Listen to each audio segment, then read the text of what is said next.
Frankfurt, beneath the soaring vault, the station's quickened pulse. Trains, passengers, police, and porters. Tide flows in and out. Arrivals, departures. The air here is moist with tears. A train slowly rolls out, taking with it your last hope. The uniform of the platform staff delivers its own verdict. Wherever there are uniforms, your power over yourself is finished. At the station, you're a child without a ticket. The tinkle of a breaking bottle.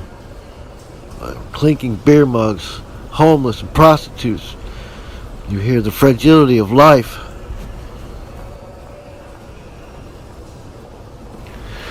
I saw right there on the platform, next to a train pulling out, a man dying.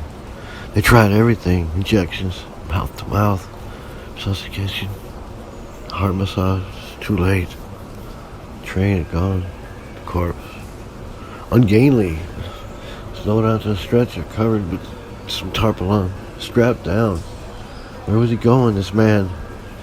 Now tightly wrapped in a tarp just 15 minutes ago. Hamburg, Paris, Amsterdam. He has another destination now. Under a transparent vault covering the platforms, a human soul soars from up there, high above. The huge station looks like a cathedral. Station is a section of death.